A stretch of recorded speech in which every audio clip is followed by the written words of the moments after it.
आज का लेक्चर हम उसी क्वेश्चन से स्टार्ट करते हैं जो आपके CPP 4 में पेंडिंग था। Question number 9।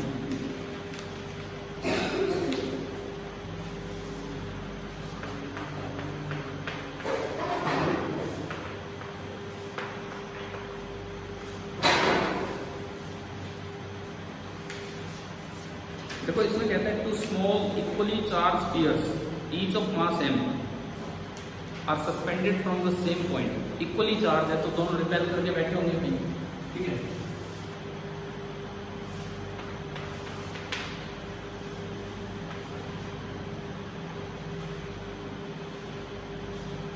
इस तरह का ये अरेंजमेंट है और इन स्ट्रिंग्स की लंबाई L है। दोनों के चार्ज Q और मास हैं दोनों के। The distance between the spheres is x। ये तो खैर काफी बड़ा बना दिया मैंने, लेकिन x जो है वो L से काफी छोटा है। जैसा कि हमें सवाल में दिया गया है कि x L से काफी छोटा है। Find the rate dq by dt। अब इससे चार्ज लीक आउट होने लगता है। चार्ज कम होगा तो कूलम्ब फोर्स भी कम होगा, चार्ज कम होगा तो कूलम्ब फोर्स भी कम होगा और उससे चार्जेस पास आने लगेंगे। ये हमें दिया गया है और उनकी जो अप्रोच वेलोसिटी है उधर रखी है 1/√x v/√x। अच्छा, अप्रोच वेलोसिटी का क्या मतलब है, मतलब उसमें भी होगा। और तो फिर आपको ये बताना है कि रेट ऑफ चार्ज लीकिंग क्या है, dq by dt आपका क्या होगा, ये आपको बताना है। देखो इसको बंद कर दो।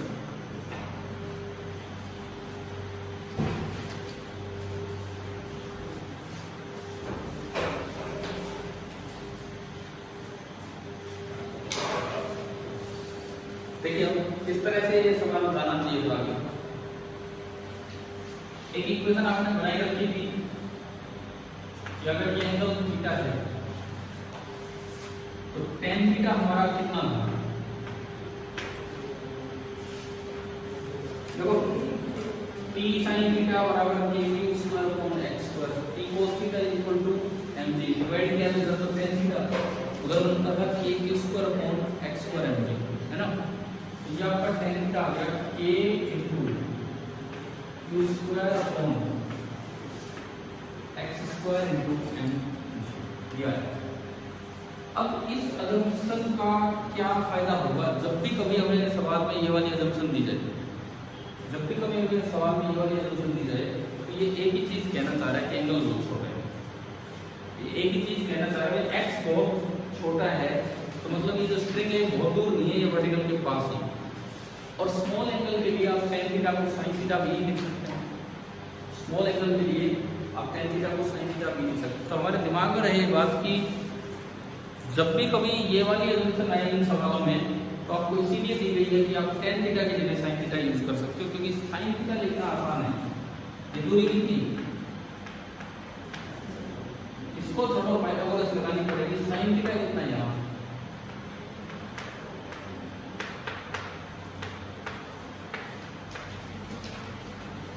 sin थीटा होगा x/12, ठीक है। अगर मैं tan थीटा को स्मॉल एंगल में यूज करूं क्योंकि x बहुत कम है तो एंगल बहुत छोटा होगा और small angles tan theta is nearly equal to sin theta और sin थीटा आपका यहां से आ रहा है कितना x अपॉन 12। तो मैंने ये इक्वेशन अपनी बनाई। अब ये दिमाग में बैठ जाए बात, तो जब भी कभी ऐसी अजम्पशन आए तो हम ये चीज यूज किया करेंगे, ठीक है। यहां से हमने इक्वेशन बनाई x अपॉन 12 that is equal to k q square upon x square mg।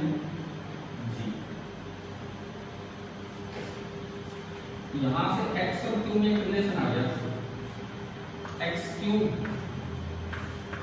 That is equal to k 12 ऊपर गया q स्क्वायर अपॉन mg। और मुझे x as a function of q चाहिए तो दोनों साइड आप अंडर रूट ले लो। दोनों साइड आपने अंडर रूट लिया तो x की पावर 3/2 बराबर ये हो जाएगा k QL अपॉन mg की पावर हाफ और इनटू q बचेगा। उस q को मैं नीचे ला रहा हूँ, यानी कि ये जो चीज है ये कांस्टेंट आ गया। ये मेरे लिए इंपॉर्टेंट पॉइंट है इस रिलेशन में, इस सवाल में कि मेरे लिए x की पावर 3/2 मैंने अंडर रूट ले लिया और अपॉन में q लिया है। वो चीजें कांस्टेंट आ गई, वो k कांस्टेंट है, लेंथ कांस्टेंट है, मास कांस्टेंट है, g कांस्टेंट है। ठीक है, ये हमें एक रिजल्ट बनाने में मदद करेगा। तो मेरे पास आ गया x की पावर 3/2 अपॉन q की वैल्यू ये सब है। ठीक है, उसके बाद देखो, उसके बाद मुझे चाहिए rate of change of charge, मतलब dq/dt। इन्होंने वेलोसिटी ऑफ अप्रोच कितनी दी है सवाल में, b upon under root x। Velocity of approach का मतलब क्या है कि थोड़ी देर के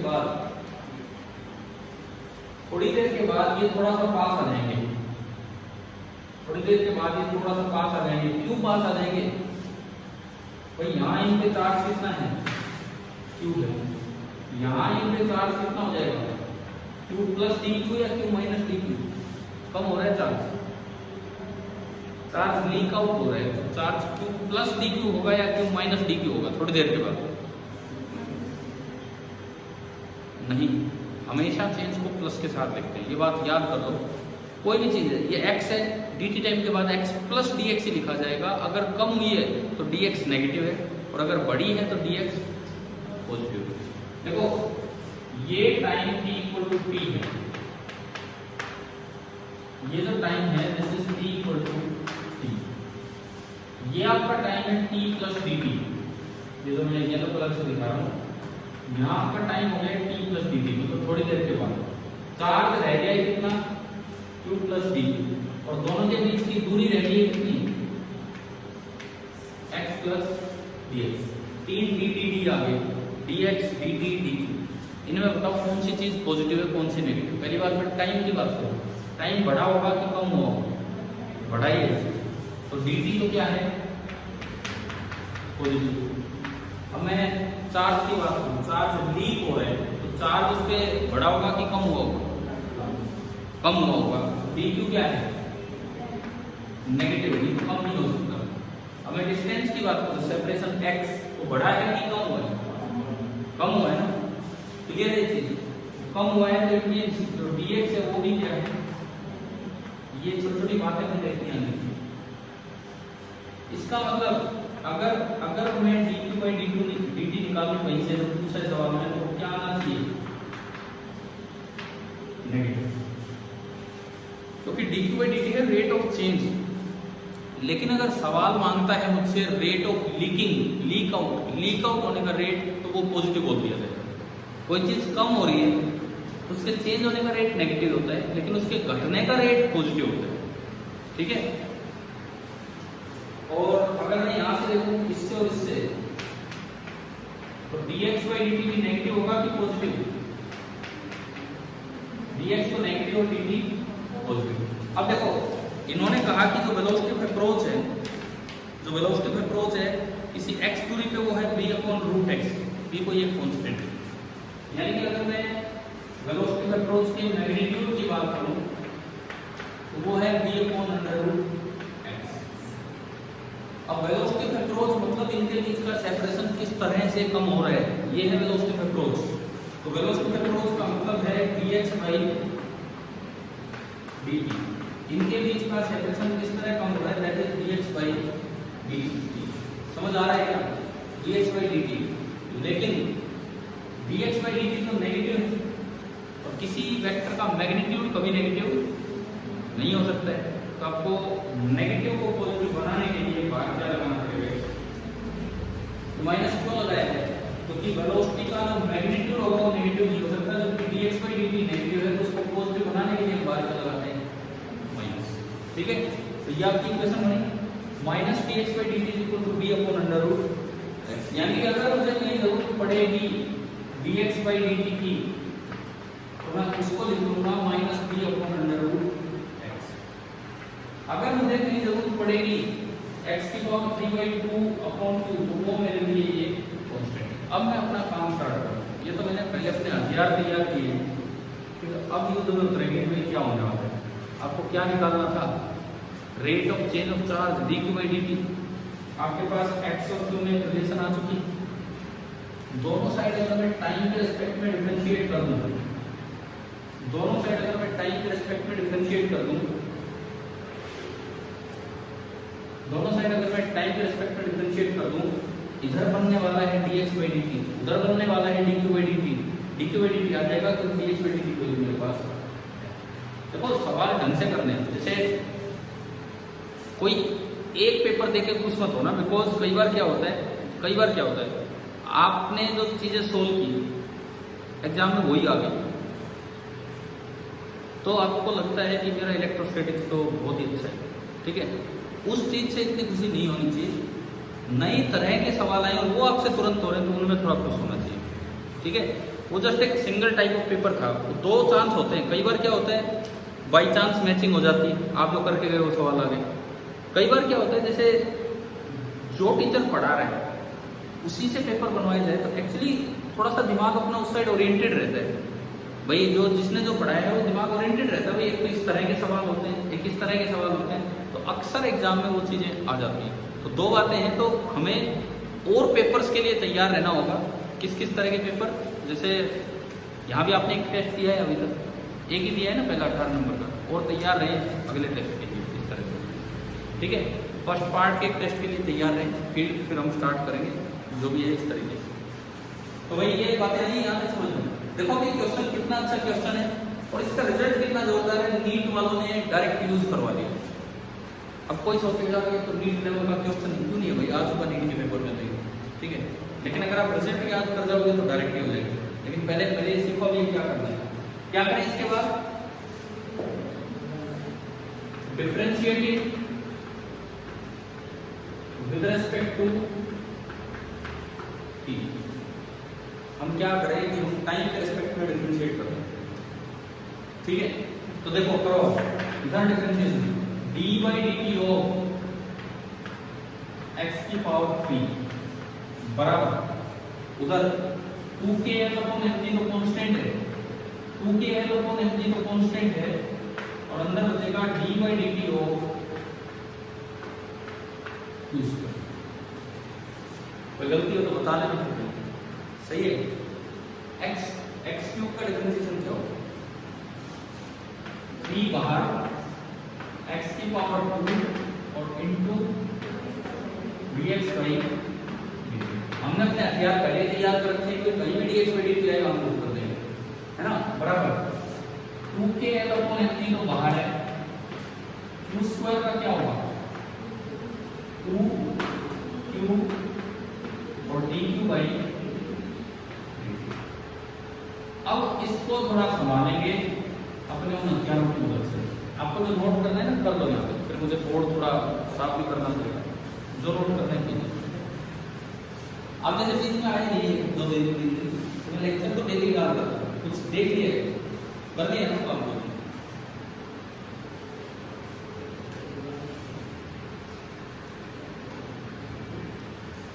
जो भी कभी एब्सेंट हो, हालांकि पंखा चलता रहता है और जैसे भी सुनने लेक्चर में, लेकिन फिर भी अटेंड कर लेना।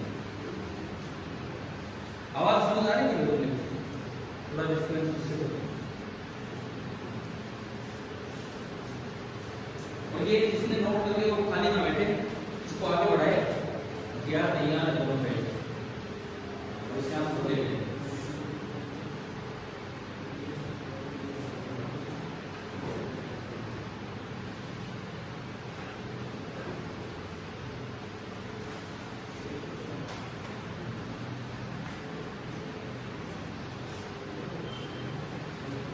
देखो पेपर में तो एक क्वेश्चन के पीछे मत पड़ा करो, नहीं हो रहा आगे बढ़ो, लेकिन घर पे तो एक क्वेश्चन के पीछे पड़ जाएगा, 2 घंटे लगे 2 घंटे लगते हैं, कुछ करना है तो ट्राई किया करो।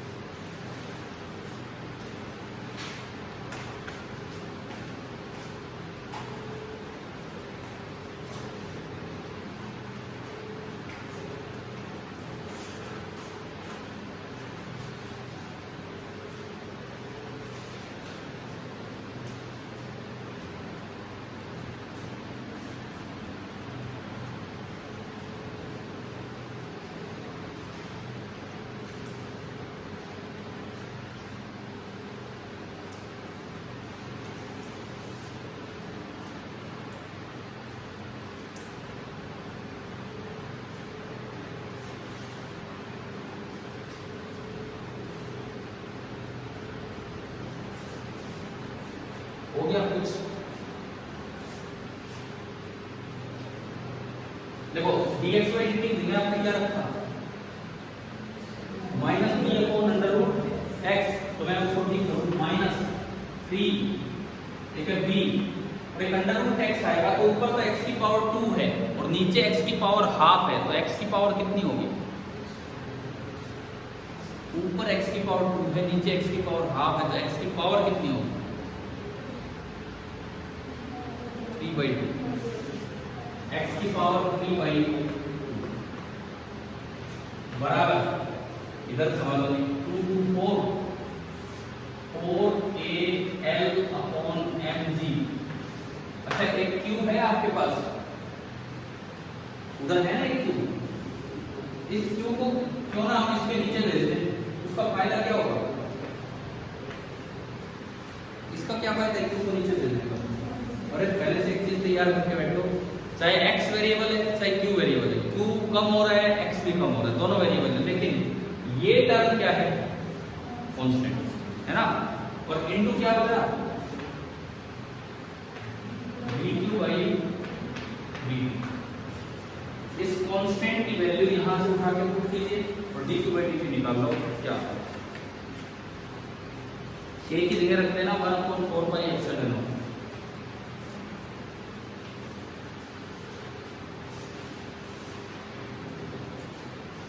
एक की जगह रख लेना 1/4 pi epsilon नॉट।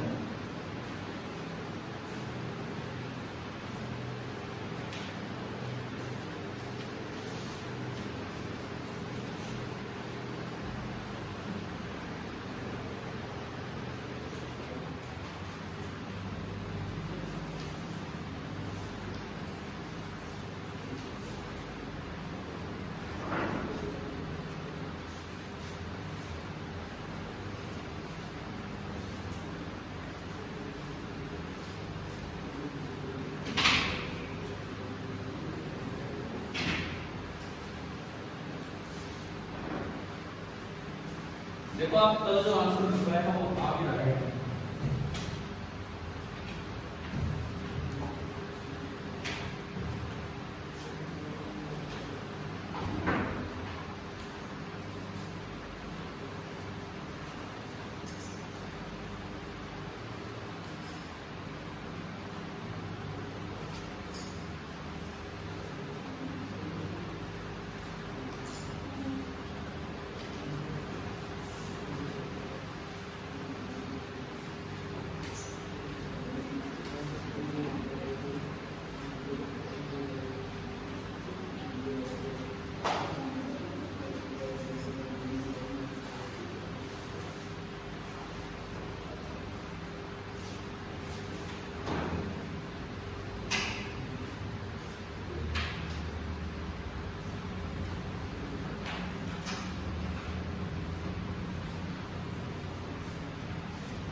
बताओ जी आया क्या आंसर, एक माइनस साइन साथ आया होगा क्योंकि वो dq by dt है रेट ऑफ चेंज, और इन सवाल में पूछा है the rate at which the charge leak of, charge के घटने का रेट, तो घटने का रेट क्या होगा पॉजिटिव, चेंज होने का रेट नेगेटिव है क्योंकि वो घट रहा है, घटने का ही रेट बोले तो वो तो पॉजिटिव ही होगा। पहली बात क्या सवाल करना आ गया, ठीक है, तो यार तैयार रहा ऐसे क्वेश्चन के लिए। मैं आपसे फिर एक चीज कर रहा हूँ, पेपर में पीछे मत पड़ो एक क्वेश्चन के, वो काम आप घर पे करके आ चुके हो, पेपर में तो फटाफट करने की कोशिश करो, या कोई नहीं हो रहा फटाफट तो फिर करना ही पड़ेगा, फिर तो बात ही अलग है, ठीक है। दूसरी बात, घर पे कोई असाइनमेंट आपको दिया गया है उस क्वेश्चन के पीछे लग जाओ आप, ये आदत नहीं है अपनी, हम तो बस यूँ करते हैं तो फटाफट भाई एक बार देख लिया हो रहा है ठीक है, नहीं तो चलो आगे, आप पीछे लग जाओ, चाहिए 1 घंटा लगे मुझे वो करना है, सोचो तो सही, कुछ सोचना तो पड़ेगा उसके बारे में। अब आप ये इसका तरीका देखो ना, क्या कुछ हम तैयार करते गए, समझ आए।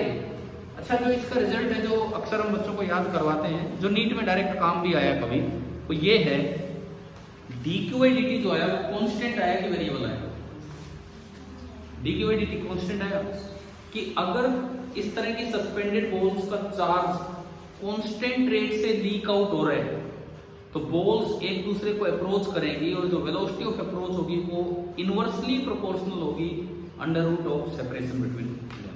ये सवाल 2 तरीके से आ सकता है, मुझे याद नहीं नीट वाले में कैसे आया था, 2 तरीके से, या तो यूं दिया होगा v इनवर्सली प्रोपोर्शनल है रूट x के, तो बताओ D Q by D T x पे कैसे डिपेंड करेगा? एक्स की पावर कितने पे डिपेंड करेगा? 0 पे। इंडिपेंडेंट होने का क्या मतलब है? एक्स की पावर 0 पे डिपेंड कर रहा है। दूसरी बात, अगर D Q by D T constant है तो v कैसे डिपेंड कर रहा होगा? एक्स की पावर -12।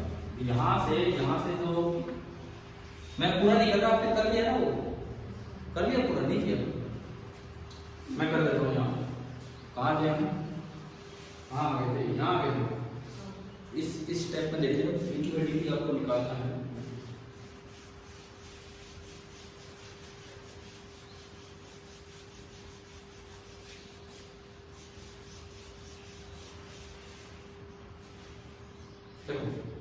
यहां से जो D Q by D T आया, D Q by D T -3v, अच्छा ये पूरा वो नीचे रखा हुआ है, कितना? k 12 अपॉन mg इसका अंडर पावर हाफ इनटू, ये तो हो गया, साथ में इनटू ऊपर जाएगा mg और नीचे जाएगा 4kl।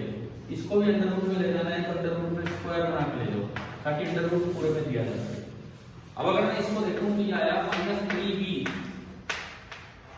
Under root k square से एक k कटेगा, l स्क्वायर से एक l कटेगा, mg से एक mg कटेगा, तो ऊपर एक तो बचा mg, ठीक है, नीचे एक k स्क्वायर का एक k बचा, l स्क्वायर का एक l बचा, ये 2 है और ये 4 का स्क्वायर 16 है, 8 बचा, बस यही बचा होगा। k को मैं लिख सकता हूँ 1/4 पाई एप्सिलॉन 4 से 2, क्या कुछ आ रहा है, क्या आना चाहिए तो वो भी हम मैच करें। 3v/2, अच्छा 3v/2 बनाना है। अगर 2 से बाद इस तरह का आंसर आपको दिया था, 2 से मल्टीप्लाई किया तो 2 से डिवाइड, 2 से नीचे मल्टीप्लाई किया तो 2 से ऊपर भी मल्टीप्लाई करें, और अंडर रूट के अंदर वो 2 का मल्टीप्लाई करोगे तो किससे होगा? 4। इस 2 से 2 गया तो सब ना मैच करो आंसर पर 2 पाई एप्सिलॉन नॉट ऊपर है, mg ऊपर है, एक l नीचे है और पूरे की पावर, ठीक है ना, जो आंसर आपको दिया था।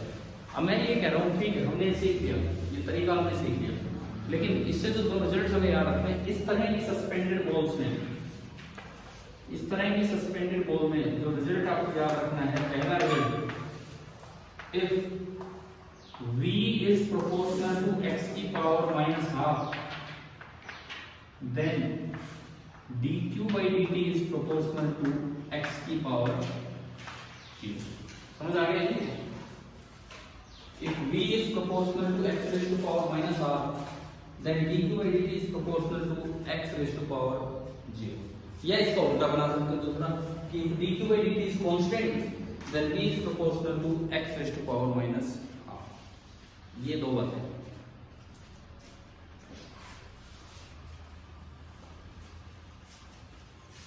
ये बंद कैसे हो गया? कर दिया तो बहुत ठीक है, चलो कुछ करेंगे इसका इलाज, दिन में तो रहता नहीं है। वैसे आज है ना, वो रूम फ्री था इस समय, हम अपनी क्लास एक दिन उधर लगाई थी ना, क्लास ढंग से हो जाती, उधर दे सकते थे, दिमाग में कम की टेंशन नहीं जाती। चलो भाई, ये 9th क्वेश्चन हो गया, जेसीपी भी कंप्लीट हुआ आपका, आपके पहले 4 असाइनमेंट्स हो चुके हैं। अब हमारे पास 2 ऑप्शन है, हम फील्ड की शुरुआत करते हैं, या आपकी एनसीईआरटी में कोई डाउट है तो पहले वो बता दो। एनसीईआरटी कर लाए, एनसीईआरटी वाला काम, तो उसमें कोई डाउट है तो वो बता दो अगर है तो। शॉर्ट एग्जांपल 1 से 6 लिख देते, लेकिन मैंने कहा था शायद 7 तक कर लेना, 7 तक फील्ड से पहले आ जाता है। कोई डाउट हो, पूछना हो तो बताना भाई। जिन बच्चों ने कल एचसीवी नहीं की, मैंने उनके लिए 22वें सवाल का सॉल्यूशन भेज दिया है, मतलब मेरा किया हुआ बोर्ड पे, वो एक और बोर्ड उधर लगा रखा है घर पे स्कूल की क्लास लेने के लिए। इतने बड़े रूम में तो आवाज़ बहुत गूंजती है, तो उधर एक छोटे रूम में रखा है, तो उस पर किया। तो अब देख लेना वो कैसे क्या है, देखा आपने वो सोल्यूशन, वैसे हो गया वो पूरा सॉल्व, ठीक है। क्या मेरे याद नहीं है क्योंकि वो कुछ दिन पहले किया था वो सोल्यूशन, तो क्या उसमें मैंने पूरा सोल्व किया है लास्ट को या नहीं देखा वहाँ तक? हम लोग कैसे अप्रोक्सीमेशन करने की किस तरह सोल्यूशन है, ठीक है। चलो एनसीईआरटी में कोई है तो डाउट बोलिए, नहीं है तो हम आगे बढ़े।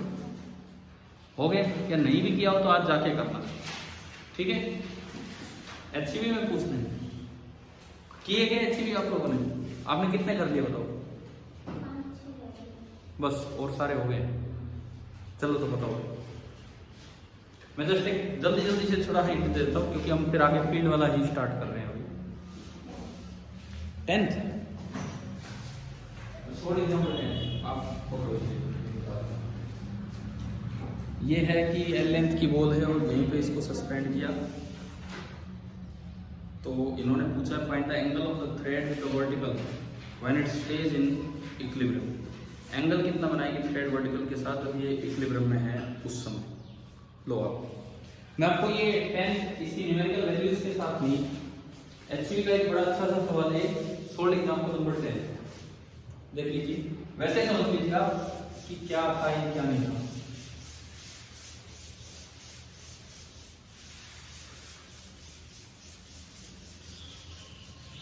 आज तक एक भी बैच ऐसा नहीं गया जिसमें 10th क्वेश्चन ना पूछा गया हो।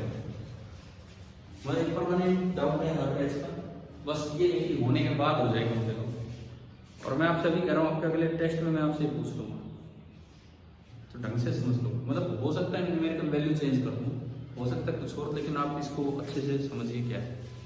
ठीक है, इसमें यूं है, ये एक दीवार है, यहां से कोई एक रस्सी की एल लेंथ की और उसको एक चार्ज देके छोड़ दिए और एक चार्ज दीवार में फिक्स कर रखे एल लेंथ नीचे। एल लेंथ की ही तो रोप है और पॉइंट ऑफ सस्पेंशन से एल लेंथ नीचे ही इन्होंने क्या किया हुआ है, एक चार्ज को फिक्स किया हुआ है। तो भाई एल एल ना सॉरी क्यू क्यू एक दूसरे को क्या करेंगे, रिपेल करेंगे। तो ये थोड़ी देर में यहाँ पे यहाँ देगा और ये रोप की हालत ऐसी हो जाएगी। ठीक है, ये भी लेंथ एल है, ये भी लेंथ एल। क्या थीटा पूछा गया क्वेश्चन में, है ना, एंगल पूछा है, थीटा पूछा है। हम बिना न्यूमेरिकल वैल्यू के ऊपर देख लेते हैं क्या है। देखो आपको थीटा निकालना है, अगर मैं इसका एफबीडी बनाऊं तो एक तो इस बार ना ये थोड़ी सी दिक्कत ये है कि ये फोर्स किसी और एंगल पे जाएगा। पीछे जब आप लोग बॉल्स को सस्पेंड करते थे तो वो फोर्स हॉरिजॉन्टल रहा करता था, कौन सा, कूलम फोर्स। कुछ है दिमाग में, कूलम फोर्स, वो बॉल्स वाला। ठीक है, आपने जो कल जैसे स्कूल का टेस्ट दिया, कहीं भी कोई उस तरह का फॉर्मूला यूज हुआ या कोई ऐसा कॉन्सेप्ट कि बॉल्स सेपरेट हैं, लिक्विड में है या कुछ और? नहीं, किसी सवाल में नहीं। ठीक है, कोई फ्लूइड वगैरह का यूज करके कोई क्वेश्चन ही नहीं है, कोई नहीं आया तो, बट हम तैयार रहे हैं ऐसे सवालों के लिए। ठीक है, ना उनके में है ना उनके में है, कोई से में नहीं है। देख लो ये एंगल है थीटा। अब एक तो मुझे यार ये आर की जरूरत पड़ेगी ज्योमेट्रिकली। कैसे ज्योमेट्रिकली, आप यहां से एक परपेंडिकुलर डाल दीजिए, ये आइसोसेलेस ट्रायंगल है, तो ये बाइसेक्टर, ये मैंने एंगल बाइसेक्टर डाला, परपेंडिकुलर ही जाना है। L का थीटा बाई 2 वाला कंपोनेंट तो L cos थीटा बाई 2 और नीचे वाला L sin थीटा बाई 2, ये भी L sin थीटा बाई 2। तो पूरी लेंथ कितनी होगी, 2L sin थीटा बाई, पूरी लेंथ आपको समझ आई, 2L sin थीटा बाई 2। ठीक है, तो ये जो फोर्स लगेगा F इलेक्ट्रिक की Q1 Q2 upon 2L sine of theta by 2 का whole square, 2L sine of theta by 2 का होल स्क्वायर। क्लियर है? ठीक है, और कौन कौन से फोर्सेस बोलते हैं, एक नीचे क्या लग रहा है mg, और एक मास तो दिया है, एक अननोन फोर्स है टेंशन। टेंशन ना पूछी है ना निकालनी है ना, लेकिन एंगल निकालना है, एंगल दे नहीं रखा है, एंगल निकालना है। अगर ये फोर्स सीधा होता तो हमारा बड़ा आसान तरीका है, टी के एक वर्टिकल कंपोनेंट कर ले हॉरिजॉन्टल, टी cos थीटा बराबर ये, टी sin थीटा बराबर ये, डिवाइड करते ही थीटा आ जाता है। लेकिन अब दिक्कत क्या आएगी, इसके टुकड़े करने में भी प्रॉब्लम आएगी। तो ऐसे में आप क्या किया कीजिए, टेंशन ना तो दे रखी है ना हमें निकालनी है, तो टेंशन को शामिल ही मत करो, टेंशन को एक्सक्लूड करवाओ अपनी इक्वेशन से। कैसे सुनो, आप एक अपना एक्सिस मानो अलोंग द स्ट्रिंग और एक आप एक्सिस मान लो परपेंडिकुलर टू द स्ट्रिंग। एक एक्सिस तो आपने ये मान लिया अलोंग द स्ट्रिंग और एक एक्सिस आपने ये मान लिया perpendicular to the string. Suppose मैं इसको कहूं एक्स एक्सिस और मैं इसको कहूं वाई एक्सिस। ये इक्विलिब्रियम में है तो मैं तो फोर्स बैलेंस किसी भी डायरेक्शन में कर सकता हूं। ये नॉन इक्विलिब्रियम सिचुएशन है ही नहीं कि मैं सेंट्रीपिटल सोचूं, टेंजेंशियल सोचूं, रिलीज किया नहीं कि वो तो चक्कर ही नहीं, इक्विलिब्रियम है। तो मैं अपना इसमें क्या करूं कि किसी भी डायरेक्शन में मैं फोर्स बैलेंस कर सकता हूं। समझ आ रहा है? ठीक है। तो इधर फोर्स बैलेंस करने का क्या फायदा है, उसमें तो कौन अड़ा रहेगा बीच में? टेंशन। अगर मैं इस डायरेक्शन में फोर्स बैलेंस करूं तो टेंशन का तो कोई कंपोनेंट आना ही नहीं, क्योंकि टेंशन फोर्स 90 तो कितना हो जाएगा? 0। तो मेरे दिमाग में आना चाहिए कि ये बेस्ट डायरेक्शन है मेरे लिए जिधर मैं अपने फोर्स को बैलेंस करते रहूं। ये ठीक है, टेंजेंशियल डायरेक्शन है, ये आपकी टेंजेंशियल डायरेक्शन है और ये सेंट्रीपिटल डायरेक्शन है। ये ना मैं नॉन इक्विलिब्रियम सिचुएशन के समय का। चलिए टुकड़े करते हैं। टी का मुझे कंपोनेंट आना नहीं, एंगल चाहिए मुझे। ये पूरा एंगल थीटा, तो ये पूरा एंगल भी कितना होगा? थीटा। mg का इधर कंपोनेंट तो क्या बनेगा? mg cos theta. उधर का नहीं चाहिए मुझे तो ये चाहिए। तो इधर क्या बना है? mg का component mg sin theta. mg का इधर जो कंपोनेंट बना वो आपका बना mg sin थीटा। क्लियर? ये और बच गया भाई, इसके भी करवाओ टुकड़े। टुकड़े करने के लिए तो आपको एंगल चाहिए, कोई तो एंगल चाहिए, या ये चाहिए या ये चाहिए, तभी तो होगा कंपोनेंट। पहुंचाओ ज्योमेट्री को वहां तक। इस राइट एंगल ट्रायंगल में हो ये 90, ये थीटा बाई 2, तो ये कितना बचा? 90 माइनस थीटा बाई 2। 90 को अक्सर आप रेडियन में लिखते हैं क्योंकि थीटा की वैल्यू नहीं पता। ये कितना बचा? Pi by 2 minus theta by 2। चलो जी और थोड़ा सा दिमाग लगाओ, कैसे लगाएं दिमाग? अच्छा ये पूरा 90, ये पूरा 90, ये पूरा 90, ये 90 माइनस थीटा बाई 2, तो ये कितना बचा? 90 में से 90 माइनस थीटा बाई 2 घटा दो तो ये कितना बचा? Theta by 2। समझ आ रहा है? समझ आ रहा है कि नहीं? ठीक है। ये थीटा बाई 2 वर्टिकली अपोजिट, ये लाइन इधर गई, ये लाइन इधर गई, तो ये एंगल भी कितना हो गया? वर्टिकली अपोजिट एंगल है ये। हो गया जी इसका टुकड़ा। तो इधर कितना बना? F electric cos theta by 2। नीचे वाले छोड़ो, वो एफ इलेक्ट्रिक से उससे मुझे मतलब नहीं है क्योंकि उधर तो टेंशन है, उधर तो टेंशन है जो सोल्व नहीं हो पाएगी। इधर तो मैं करूँ आराम से, एंगल आएगा सीधा। मुझे फोर्स बैलेंस करना है तो मैं इसमें लगाऊं बैलेंसिंग अलोंग एक्स एक्सिस, जो टेंजेंशियल डायरेक्शन है, टेंजेंशियल डायरेक्शन के अलोंग है बैलेंसिंग करो। देखो ये भी इसलिए नया सवाल है, हम तो बस रस्सियों को ले लेके करते रहते हैं, इसमें दीवार में फिक्स करके और फिर उसको दूर भगाएं। ठीक है, तो बैलेंसिंग अलोंग एक्स एक्सिस अगर आप देखते हैं, बताओ क्या इक्वेशन बनेगी? उधर कितना और इधर कितना? इधर कितना? m थी sin थीटा बाई 2 और उधर कितना? f इलेक्ट्रिक है k q स्क्वायर अपॉन 12 मतलब 4l square sin square theta by 2 और इनटू cos थीटा बाई 2। अब इस इक्वेशन से मुझे थीटा चाहिए, कोई नहीं, थोड़ी सी हिम्मत रखो, पता नहीं हो जाए कैसे होगा।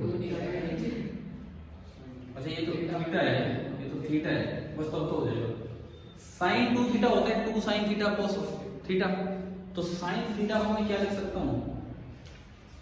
2 sin theta by 2 cos theta by 2 m3 into 2 sin theta by 2 cos theta by 2 बराबर k q square cos theta by 2 upon 4l square sin square theta by 2। लो जी cos थीटा बाई 2 से गया, sin स्क्वायर थीटा बाई 2 को इधर उठा के लाओगे तो बनेगा sin थीटा बाई 2 का क्यूब, मतलब sin क्यूब थीटा बाई 2। भेजो इनको नीचे, k q square upon 4l square और 2 8l स्क्वायर और एक शायद mg, बस यही बचे ना।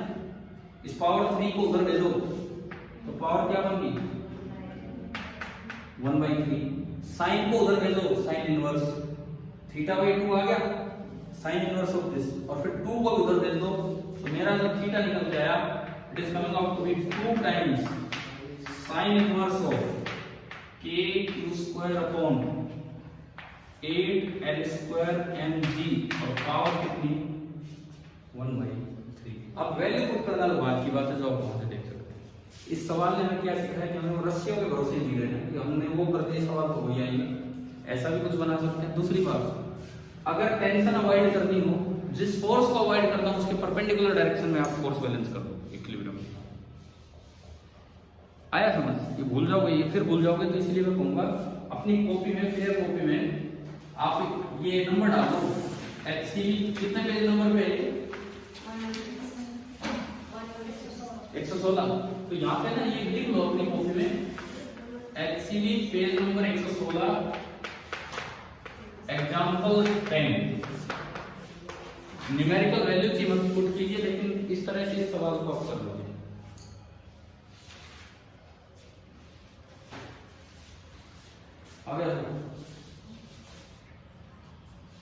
आप बताओ, क्योंकि वहां से इतना क्लियर नहीं दिखेगा, यहाँ से साफ खाली नहीं।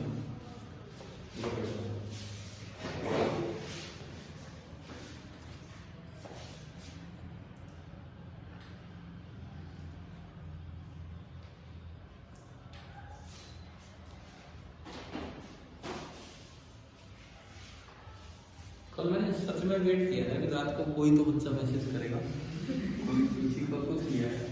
फिर मैंने थोड़ी देर बाद मेरे को लगा चलो एक बार इनको जगा के देखते हैं, 22वां सवाल भेज के देखा, फिर भी कोई रिप्लाई नहीं है, वो भी सो के लगते हैं, कोई कुछ कर भी रहे हैं।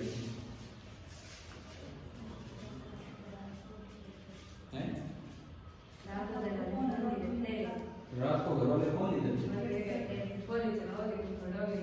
चलो कोई नहीं, फोन देना चाहिए, पढ़ लिया उस बात ये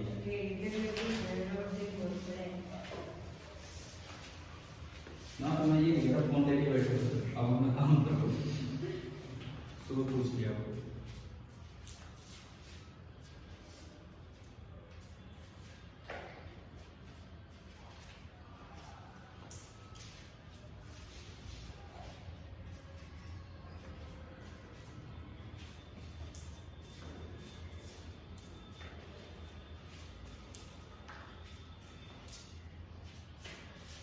आपको पता है आर्ट्स के जो अच्छे बच्चे हैं कितनी बुरी तरह अपने सब्जेक्ट के पीछे पड़ जाते हैं। एक तो किसी ने इसलिए आर्ट नहीं की भाई मैं नहीं कर पाऊंगा कुछ, तो बात अलग है। जिसने मेरे इंटरेस्ट आर्ट में बुरी तरह पीछे पड़ जाते हैं। एक मेरा साथी है, वो बोला यार मेरे को समझ नहीं आ रही लड़ाई है बट पानीपत में क्यों होती थी। मेरे को लगा मेरे को भी नहीं पता, मैं कोई आर्ट्स का स्टूडेंट नहीं रहा हूँ। मैंने कहा मुझे भी नहीं पता, पानीपत में सुना होगा आपने 3 लड़ाई होंगी। बोले यार किसी की लड़ाई हो तो पानीपत में ऐसा कैसा मैदान था, किसी दूर दूर से चल के पानीपत आ रहे लड़ते।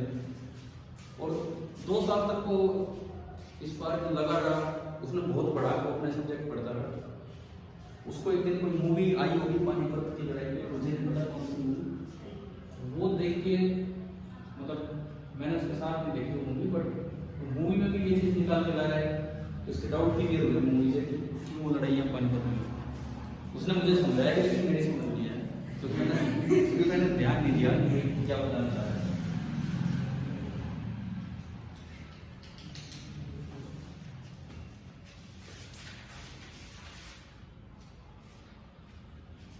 बट वो आज अब वो देखो अपने आर्ट्स लाइन में कितना इंटरेस्टेड था वो। आज वो आपके एजुकेशन डिपार्टमेंट में डायरेक्टर हरियाणा, तो आप लग जाएगा वो पीछे लग जाएगा क्वेश्चन पे, या इसीलिए खरीद ली लेके बैठ गए, कर तो रही हो इसको ढंग से। कल मैंने क्या कहा था आपसे, 24 घंटे का टाइम आप करके तो लाओ, आज कुछ तो करके लाओ।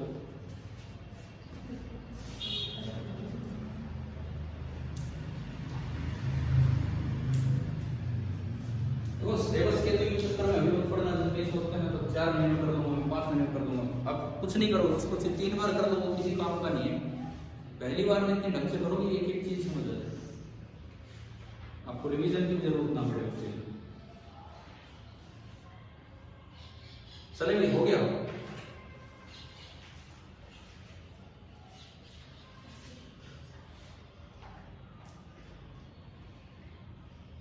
और कौन सा बताओ?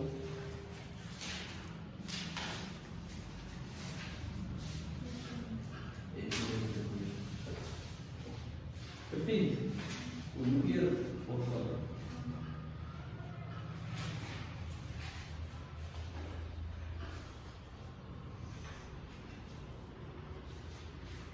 ये कहता है कि suppose an attractive nuclear force acts between two protons, जो कि इस तरह से दिया जा रहा है।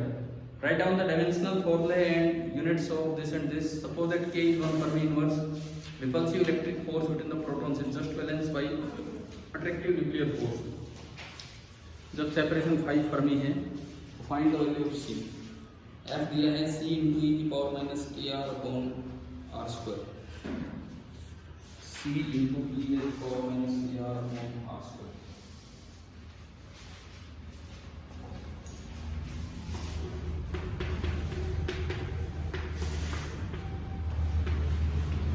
एक बार ये बताइए, मैंने सही लिखा है वो R स्क्वायर उसके नीचे तो नहीं है ना, पूरे के नीचे है, उसके नीचे, पूरे के नीचे। मैं बताता हूँ क्या है।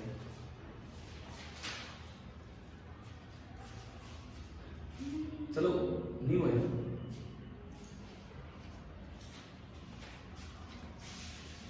सिर्फ बुक ला रखी है क्या?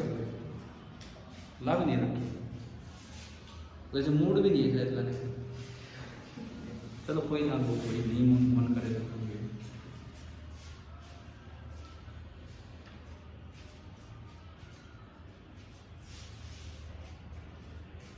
आप वहां कौन सी बुक फॉलो कर रहे हो?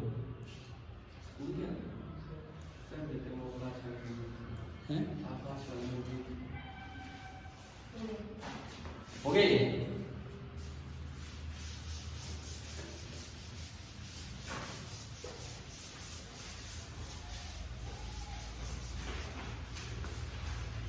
ये एक्चुअली एक्सरसाइज का पेज नंबर कितना है? 121। ये पेज नंबर 121 पे क्वेश्चन नंबर 15 है, एक्सरसाइज है। मैं जानबूझ के नहीं डाल रहा हूँ इसको कि चलो कल कर देंगे इसलिए। एक भी बच्चा करके लाए तो इसका उसने काम किया है। ये आपको सोचना चाहिए कि हम क्यों नहीं करके लाएंगे काम। तो ये फोर्स ये कहता है कि न्यूक्लियस के अंदर 2 प्रोटॉन हैं और दोनों एक दूसरे पे अट्रैक्टिव न्यूक्लियर फोर्स लगा रहे हैं। R दूरी पे जो न्यूक्लियर फोर्स लगता है वो ये है। यहाँ पे जो E होता है दिस इज नेपियर्स कांस्टेंट। मैंने कल आपके ग्रुप पे कुछ एक्सप्रेशंस भेजे थे, कुछ एक्सप्रेशंस, ln(x) का एक्सप्रेशन, एक्सपेंशन सीरीज, भाई वो हमें याद होने चाहिए। वो मैथमेटिकल एक्सप्रेशन से जो हमारे क्वेश्चंस में काम आएंगे, ऐसे सवालों में काम आएंगे जहां इन्फिनिटी तक चार्ज रखे होंगे, आगे आगे फील्ड वाले चैप्टर, पोटेंशियल वाले चैप्टर, उन सब में दुनिया भर के चार्ज रखे होंगे। तो एक सीरीज बनेगी, उसको उसमें फिर छोटा करना होगा, आप जाके देखना होगा एक्सपेंशन। तो देखो ये उसमें E यूज होता है, इसी को बोलते हैं नेपियर्स कांस्टेंट। इसकी वैल्यू 2.7 के आसपास होती है, ठीक है, 2 से बड़ी 3 से छोटी, इस तरह से। ये log वाला E है, ln जिसको कहते हैं log x to the base E। ये कोई चार्ज ऑफ इलेक्ट्रॉन नहीं है, तो ये दिमाग में से निकालना, चार्ज ऑफ इलेक्ट्रॉन नहीं है, ये ln वाला है ये। अब ये कहते हैं कि 2 कितनी दूर रखे, शायद 5 फर्मी। 5 फर्मी मतलब 5 गुना 10 की पावर -15 मीटर। और ये कह रहा है कि इस वक्त जितना इनके बीच में अट्रैक्टिव न्यूक्लियर फोर्स है, ये उतना ही इनके बीच में कूलम रिपल्सिव फोर्स है, मतलब बैलेंस्ड है। तो जो कूलम रिपल्सिव फोर्स बाहर की तरफ लगेगा, F coulomb, that is K 9 × 10⁻⁹, Q1 Q2 दोनों प्रोटॉन है, तो 1.6 × 10⁻⁻19 का स्क्वायर, देख रहे हैं क्या, डिवाइडेड बाई R का स्क्वायर। R कितना है, 5 गुना 10 की पावर -15 का स्क्वायर। और एक न्यूक्लियर फोर्स जो हमने कभी शुरू में बताया था, दुनिया में 4 तरह के फोर्सेज होते हैं, gravitational, electromagnetic, nuclear and weak. तो जो न्यूक्लियर फोर्स, इस चैप्टर का ये एक्सप्रेशन नहीं है, हमारे काम नहीं आना एक्सप्रेशन, लेकिन सवाल में अगर दे दिया तो इसको करना पड़ेगा, हम याद नहीं रखते हैं इस एक्सप्रेशन। तो वो जो न्यूक्लियर फोर्स लग रहा है attractive, that is given to be C × e⁻⁻kr upon R square, where K की वैल्यू कितनी है 1 फर्मी इनवर्स। वो फर्मी इनवर्स इसलिए ई की पावर हमेशा डायमेंशन लेस होती है। अगर मल्टीप्लाई में आर है तो के जो डायमेंशन होंगे वो एल हो जाएंगे, लेंथ। और के की जो न्यूमेरिकल वैल्यू दी है, के की जो हमें न्यूमेरिकल वैल्यू दी है दैट इज 1 फर्मी इनवर्स 10 की पावर -15। 1 फर्मी मीटर कितना होता है 1 फर्मी मीटर 10 की पावर -15 मीटर, लेकिन इसकी यूनिट मीटर इनवर्स है इस तरह। ठीक है, आपको के वगैरह दिया है, मैं इसको सोल्व नहीं करूंगा, आप भी सोल्व नहीं करेंगे। हो सकता है दिक्कत आए आपको, बिकॉज़ ई की पावर में विदाउट कैलकुलेटर कैलकुलेशन नहीं हो पाती। फर्स्ट पार्ट में पूछा है सी के और के डायमेंशन बताओ। के के डायमेंशन आ गए, ई की पावर हमेशा डायमेंशन लेस होती है तो के डायमेंशन होंगे आर से उल्टे। वो आर मीटर में है तो मीटर इनवर्स मतलब लेंथ इनवर्स। ठीक है, अब ई पूरा डायमेंशन लेस होता है तो सी हो गया force into R square newton metre square. तो जो सी के डायमेंशन बनेंगे न्यूटन ml/t-2 और जब मीटर स्क्वायर जाके मल्टीप्लाई होगा तो L की पावर 3 हो जाएगा। तो बताओ क्या सी और इसके डायमेंशन आ गए। दूसरा पार्ट आपकी सॉल्व ना करो, मैं आपको बता देता हूं क्या करना है। बैलेंस है तो आपको इस फोर्स को इससे इक्वेट करना है। इक्वेट करोगे तो इसमें भी नीचे r स्क्वायर है और इसमें भी नीचे r स्क्वायर है, तो ये बचेगा 9 गुना 10 की पावर 9 into 1.6 into 10 की पावर -19 का square is equal to c जिसकी वैल्यू शायद दी हो, क्या निकालना है c निकालना है, कोई नहीं। e ये e से ये e मत काट देना, इसको भी हम e बोलते हैं। ये e तो चार्ज ऑफ इलेक्ट्रॉन है, ये e नेपियर कांस्टेंट होता है, इसको हम ऐसे कैलकुलेट नहीं करेंगे। माइनस k into r, अब k into r की वैल्यू डायरेक्ट है, k कितना है 1 फर्मी इनवर्स 1 फर्मी इनवर्स और r कितना है 5 फर्मी। फर्मी से फर्मी इनवर्स कैंसिल, तो e की पावर कितनी बचेगी -5। ये उधर जाके +5 हो जाएगा ऊपर, मतलब डिवाइड बाय -5। तो मेरे पास जो c आया वो c आ रहा है 9 गुना 10 की पावर 9 1.6 into 10 की पावर -19 का स्क्वायर और into e raise to power 5। e को आप नियरली 2.7 मान सकते हैं। इसको कैलकुलेट करने की जरूरत नहीं है, करके देखो कैलकुलेटर से कर लेना, आपका आंसर। कई बार तो क्या होता है ऑप्शन में जब ये क्वेश्चन आते हैं तो ई में आंसर देते हैं समथिंग इनटू ई की पावर 5, तो वो आपका आंसर हो जाएगा। क्या अभी ये क्लियर हुआ? तो ये क्या है, ये भी एक बड़ा इंपॉर्टेंट फोर्स है, न्यूक्लियर फोर्स। एक न्यूक्लियस के अंदर प्रोटॉन्स पाए जाते हैं, एक न्यूक्लियस के अंदर प्रोटॉन्स पाए जाते हैं, जबकि प्रोटॉन प्रोटॉन दोनों पॉजिटिव चार्ज है तो बहुत भारी रिपल्सिव फोर्स होगा। रिपल्सिव फोर्स होगा तो वो तो एक दूसरे को दूर भगा देंगे, लेकिन वो रुके हुए हैं क्योंकि उनके बीच में एक और अट्रैक्टिव फोर्स है, जो कौन सा फोर्स है आपका न्यूक्लियर फोर्स। क्या समझ आ गया? 15वां सवाल। ठीक है, और बताओ अगर किए हैं तो 26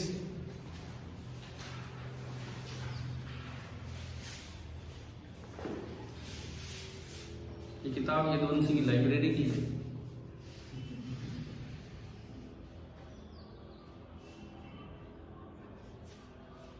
उड़ाई भी नहीं है, कभी सोचो उड़ा रखी है, ऐसे नहीं है। Particle having a charge 2 into 10 to power -4 coulomb is placed directly below and at a separation of 10 cm from the bob of a simple pendulum at rest. Mass of the bob is this. What charge should the bob be given? Bob मतलब वो ball, जो pendulum की ball है वो, so that the string become loose. ये कह रहा है एक चार्ज इस पे दे रखा है 10 centimetre, this is placed directly below at a separation this 100 gram का। ये मैं विदाउट न्यूमेरिकल वैल्यू आपको एक करके दिखाता हूं। जो 26वां सवाल है, पेज नंबर 122 हो गया, पेज नंबर 122। तो कोई नहीं, अभी 1 मिनट रुक जाओ, मैंने अभी इतनी देर पढ़ा, वैसे थोड़ी सुन लो, आपको सुनो, घर जाके ट्राई करोगे तो देख लो। क्वेश्चन नंबर 26 में ये कहा है कि रस्सी लूज होगी।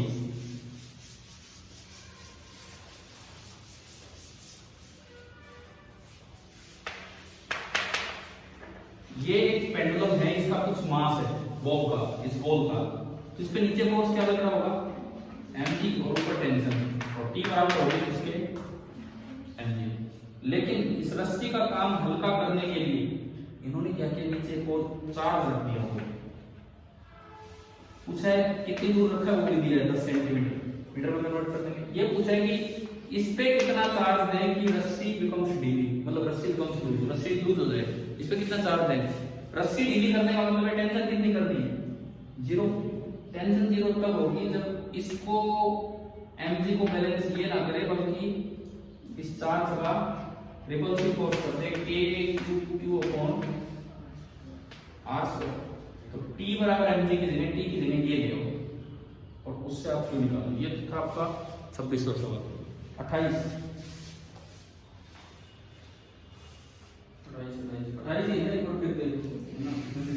ठीक है। To identically charge particles are fastened to the two ends of a spring, ठीक है, 100 न्यूटन पर मीटर की थी, नेचुरल लेंथ इतनी है, system rests on a smooth horizontal table, charge on each particle इतना, find the extension in the length of the string. देखो फिर से फोर्स बैलेंस का ही सवाल है, फिर से एक फोर्स बैलेंस का ही सवाल है, क्वेश्चन नंबर 28। अब भाई ऐसा है कि हम अगर ये ट्राई नहीं करेंगे, हम एक ही तरह के क्वेश्चन करके बैठे रहेंगे तो ये हमसे होंगे नहीं, फिर जब नई जगह जब भी आएंगे। और ये सवाल नए नहीं है, सन 92 में लिखी गई किताब है, आज तक इतनी धंधा कर करके सेलेक्ट हुई है कहीं भी, तो बहुत पुराने बुक है, इनमें से तो कुछ भी आ सकता है। देखो एक टेबल पे तो चार्ज रखे हैं और स्प्रिंग अपनी नेचुरल लेंथ में। सिंपली ये पूछा है कि स्प्रिंग में एक्सटेंशन कितना होगा जब ये इक्विलिब्रियम में है, इसकी नेचुरल लेंथ आपको दे रखी है, मान लो इसमें x का एक्सटेंशन हो गया,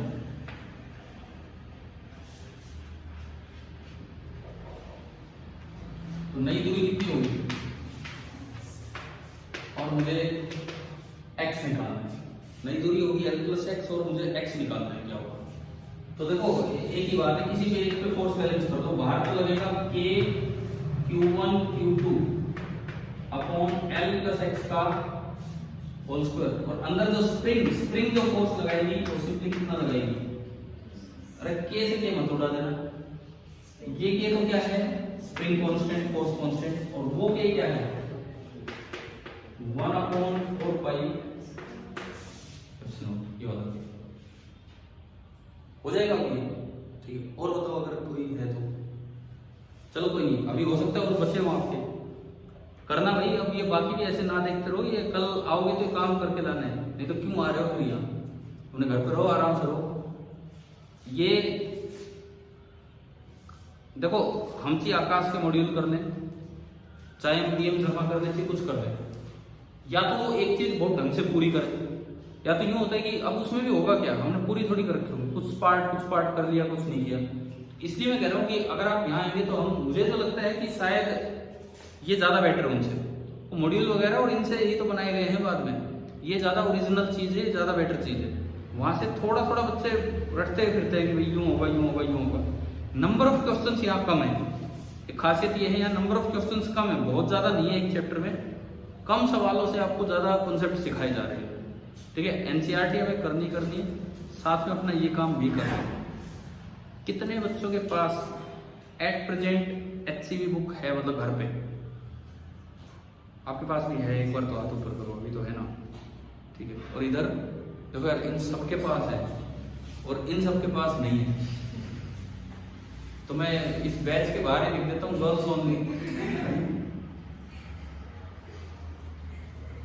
आपने तो हथियार पहले ही डाल रखे हैं, सीधी सी बात है। आप तो मेरा मूड ही नहीं है फिर स्टार्ट करने का, टाइम भी हो चुका है, लेकिन आपने तो हथियार पहले ही डाले हुए हैं, नहीं करना भाई नहीं करना। कल मैंने इतना समझा के भेजा तब भी नहीं करना।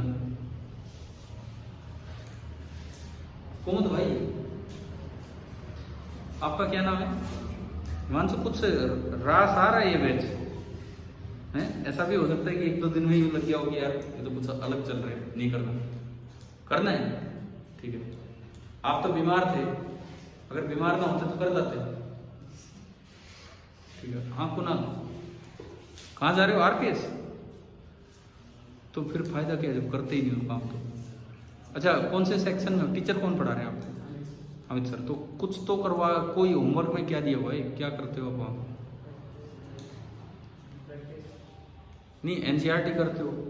और भाई देखो कोई कहीं कुछ भी करे, एटलीस्ट अब ये लॉकडाउन का सा समय है, दोबारा हम उनके संपर्क में इतनी जल्दी आ भी नहीं रहे, तो मैं तो ये कहूँगा कि आप अगर बुक ना खरीदने का मन करे तो कम से कम 1-2 चैप्टर की एक्सरसाइज फोटोकॉपी करा दो, एक्सरसाइज और ऑब्जेक्टिव, गिनती के 10 पेज होंगे, 10 रुपये में फोटोकॉपी हो जाएगी, इस तरह का काम है।